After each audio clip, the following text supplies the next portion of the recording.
Hello दोस्तों, स्वागत है आपका मेरे YouTube चैनल पे। आज हम बात करने वाले हैं व्हाट इज़ 5G। जी हाँ, क्योंकि आजकल आप काफ़ी जगह ये न्यूज़ ज़रूर सुन रहे होंगे कि 5G के स्पेक्ट्रम क्या हैं और यहाँ पे 5G की टेस्टिंग शुरू हो गई है।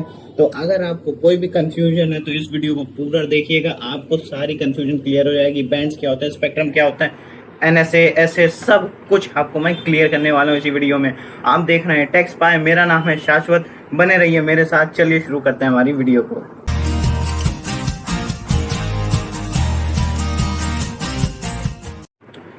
गाइस, सबसे पहले पॉइंट पे आते हैं, व्हाट इज 5G। तो 5G is fifth generation of network. अब फिफ्थ यानी 5 और जनरेशन मतलब जी। अब यहाँ पे मेनली बात ये आती है कि 5G इम्पोर्टेंट क्यों है हमारे लिए। तो सबसे पहली बात ये है कि हमारा जो 4G नेटवर्क है वो काफ़ी ज़्यादा कंजस्टेड हो गया है। काफ़ी सारे लोग उसको, काफ़ी सारे क्या, पूरा कंट्री उसी को यूज़ कर रहा है। और सबसे बड़ी बात ये कि अब वो काफ़ी पुराना हो गया। अब अगर हम लोगों को एक कदम आगे बढ़ना है, अपने आप को डेवलप करना है, एडवांस जाना है, तो सबसे पहले हमें चाहिए 5G। अब यहाँ पे 5G सिर्फ ऐसा नहीं है कि 5G सिर्फ आपको इंटरनेट देगा फ्री सॉरी काफी हाई स्पीड में आप कोई भी चीज डाउनलोड कर पाओगे। ये और भी चीजों में आपके काम आएगा, जैसे कि स्मार्ट सिटीज में, स्मार्ट कार्स में आपकी जो कम्युनिकेशंस हैं उनको एक और लेवल ऊपर लेके जाएगा। तो इस हिसाब से भी देखा जाए तो 5G बहुत ही जरूरी है। और तो और अगर यहाँ पे बात करें कि इसमें क्या बेनिफिट है, तो सबसे पहला बेनिफिट तो स्पीड है, क्योंकि 5G जो है वो आपको 4G से 20 टाइम्स ज़्यादा अच्छी स्पीड देता है। यानी कि वो 20 Gbps की स्पीड मैक्सिमम जा सकता है। लेकिन अभी तक कोई उसको वहाँ तक पहुँच नहीं पाया। हालांकि क्वालकॉम और सैमसंग जो हैं वो 7.5 Gbps तक गए थे, लेकिन उसके आगे अभी तक कोई नहीं बढ़ पाया है। अब यहाँ पे गाइस हमारा अगला पॉइंट आता है टेक यूज बिहाइंड 5G की 5G किस बेसिस पे काम करता है। तो इसमें दो मेजर पॉइंट आते हैं। सबसे पहला हमारा स्पेक्ट्रम और दूसरा है हमारा मोड्स।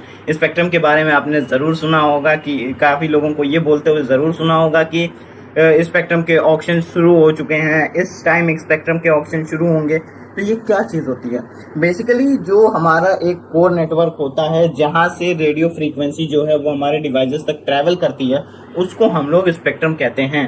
यानी कि एक मोबाइल टावर से या एक नेटवर्क टावर से हमारे जो डिवाइस 5G डिवाइस है वहाँ तक जो रेडियो फ्रीक्वेंसी ट्रैवल करेगी, उसकी एक रेंज को हम लोग कहते हैं स्पेक्ट्रम। अब यहाँ पे 5G क्यों अच्छा है?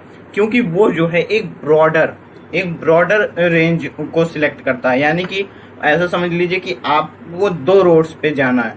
एक पे एक बहुत ही सकरा रोड है जहाँ पे बहुत ज़्यादा गाड़ियाँ हैं, लेकिन वो काफ़ी पतला है, सकरा है, छोटा है, तो वहाँ से आपको निकलने में दिक्कत होगी, टाइम ज़्यादा लगेगा। लेकिन अगर एक वही रोड चौड़ा है और उस पे उतनी ही गाड़ियाँ हैं, तो आपको जल्दी ट्रैवल करने में आसानी होगी, क्योंकि डिस्टेंस कम होगा, कंपटीशन कम होगा। सेम यही चीज़ 5G करता है, इसलिए वो 4G से बेटर है। अगर वो कभी भी कोई भी नैरो एक पाथ देखेगा तो वो उसको इग्नोर कर देगा, वो लॉन्ग पाथ और ब्रॉडर पाथ को चूज करेगा, क्योंकि इसी वजह से वो फास्टर डिलीवर कर सकता है अपनी सर्विस को। अब यहीं पे हम दूसरे पॉइंट पे आते हैं कि मोड्स क्या होते हैं। तो ये दो तरीके के होते हैं, एक होता है NSA और दूसरा होता है SA। NSA का मतलब होता है नॉट स्टैंड अलोन। इसमें क्या होता है कि जो 4G कोर नेटवर्क है, 4G के जो बेस नेटवर्क पहले से हैं, उसको ही थोड़ा सा मॉडिफाई करके, उसमें थोड़े अलग पार्ट्स लगा के, उसको थोड़ा सा ट्यून करके उसी को 5G नेटवर्क डिलीवर करने के लिए यूज किया जाएगा। ये टेक होता है। अब अगर आपको नहीं समझ में आ रहा तो मैं ऐसे बताता हूँ कि आपको ब्रेड बनाने की एक मशीन होती है, ठीक है। लेकिन अब क्या है कि पहले आप जो जिस ब्रेड को बनाने के लिए आप जो भी आटा या जो भी इंग्रेडिएंट लेते थे वो लो क्वालिटी होता था, उसमें ज्यादा अच्छी क्वालिटी नहीं थी। लेकिन अब आपने ज्यादा अच्छे क्वालिटी के इंग्रेडिएंट्स खरीदे हैं, लेकिन अब आप क्या करेंगे कि आप उस अच्छे क्वालिटी को बनाने के लिए, अच्छी क्वालिटी की ब्रेड को बनाने के लिए आप अलग से कोई भी मशीन नहीं लाएंगे। आप उसी मशीन को साफ करेंगे, उसमें नए नए पार्ट्स ऐड करके उसी से नई ब्रेड बनाएंगे, अच्छी ब्रेड बनाएंगे। पता नहीं ब्रेड वाला एग्जांपल कैसा था, लेकिन समझने के लिए ये आपके लिए बेस्ट रहेगा। तो ये है एक NSA की पूरी कंप्लीट एक्सप्लेनेशन। अब अगर हम बात करें ऐसे की, तो ऐसे जो होता है स्टैंड अलोन, इसमें इसका अपोजिट केस होता है, एनएसए का अपोजिट केस होता है। इसमें नई मशीन लगाएंगे, नए ब्रेड बनाएंगे, नए इंग्रेडिएंट्स है।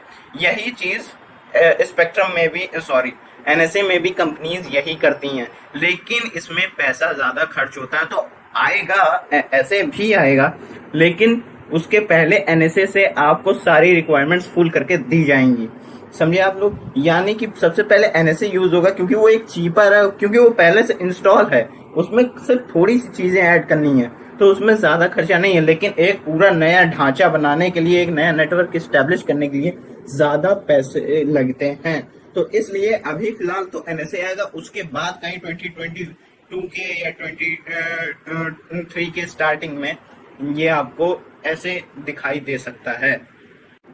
अब गाइस आते हैं अपने सबसे बड़े क्वेश्चन पे, व्हाट इज 5G बैंड्स। जी हाँ, ये सबसे बड़ा क्वेश्चन है, क्योंकि अभी जो वन प्लस की कंट्रोवर्सी हुई थी कि वो सिर्फ 2 5G बैंड्स ही प्रोवाइड करेगा, तो इसके बाद से काफी लोगों के दिमाग में ये क्वेश्चन जरूर रहेगा कि 5G बैंड्स क्या होते हैं।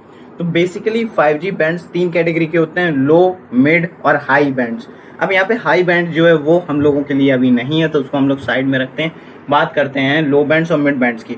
अब ये जो लो बैंड और मिड बैंड होते हैं, इनकी जो फ्रीक्वेंसी होती है वो होती है 6 गीगाहर्ट्ज के नीचे।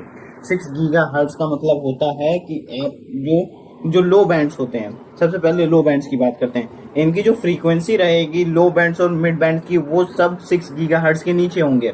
अब जो लो बैंड है, तो लो बैंड नाम से ही आप समझ गए होंगे कि इसकी फ्रीक्वेंसी सबसे लो होगी। अब जिसकी फ्रीक्वेंसी लो होगी उसकी स्पीड भी लो होगी। अब काफी सारी कंट्रीज में एनएसए, जैसे अभी मैंने आपको बताया कि काफी सारी कंपनीज एनएसए यूज करेंगी, तो इसमें ये दिक्कत आती है कि ये जो है ज्यादा स्पीड नहीं प्रोवाइड कर सकती, क्योंकि इसकी फ्रीक्वेंसी ही लो है। तो इस वजह से काफी लोगों को ये कंप्लेंट रहती है, जहां पे भी 5G नेटवर्क डिलीवर हो रहा है एनएसए की वजह से लो फ्रीक्वेंसी पे, उनकी यही कंप्लेंट रहती है कि ये 5G नेटवर्क इतना स्लो क्यों है। तो ये आप समझ गए होंगे। अगर मिड बैंड्स की बात करें तो वो भी 6 गीगाहर्ट्ज के ही नीचे रहते हैं। अब अगर जितना भी हमारे ये जो 4G नेटवर्क वो कितना ही डेवलप क्यों ना हो जाए, सब 6 गीगाहर्ट्ज के नीचे ही रहते हैं।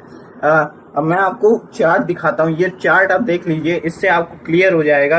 यहाँ पे आपको मिड बैंड्स और लो बैंड्स की फ्रीक्वेंसी दी गई होगी, और यहाँ पे आपको ये भी दिया गया होगा कि उनके आगे उनका नाम भी दिया होगा, N78, N77 ऐसे करके नाम भी दिया होगा, इनकी फ्रीक्वेंसी भी लिखी होगी। तो अब आप समझ गए होंगे कि ये 5G बैंड्स क्या होते हैं। अब अगर इनके ऊपर भी जाएं, अगर मिड बैंड के ऊपर जाएं, तो वो 6 गीगाहर्ट्ज के, सिर्फ सब 6 गीगाहर्ट्ज के ऊपर आ जाते हैं, और इनको हम लोग MM वेव भी कहते हैं, या हाई बैंड्स भी कहते हैं। अब यहाँ पे ये जो है ये बहुत ही ज्यादा स्पीड के होते हैं, और ये कम डिस्टेंस के लिए होते हैं, इनकी डिस्टेंस ज्यादा नहीं होती है, जिसकी वजह से दिक्कत ये आती है कि आपको अगर कोई बीच में दीवार आ गई या कोई भी ऐसा ब्लॉकेज आ गया, तो आपको नेटवर्क रिसेप्शन में बड़ी प्रॉब्लम होगी। आपको वो जो 5G इंटरनेट का कनेक्शन है वो भी अच्छे से नहीं मिलेगा। हालांकि ये बड़े बड़े मॉल्स, स्टेडियम, इन सब में यूज होता है, लेकिन हम लोगों के नॉर्मल यूसेज के लिए ये नहीं है। इनकी 24 Gbps गीगाहर्ट्ज तक की स्पीड जा सकती है। तो ये तो थी हमारी बैंड्स की कहानी।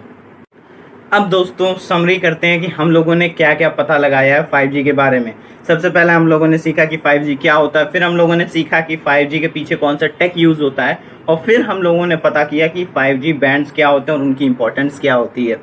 अगर आपको सारी कंफ्यूजन क्लियर हो गई हो तो प्लीज इस वीडियो को लाइक कर दें, शेयर कर दें और कमेंट कर दें। और अगर आपको अभी भी कोई डाउट हो तो कमेंट करके मुझे ज़रूर पूछ लें, मेरा आंसर आपको जल्दी ही मिल जाएगा।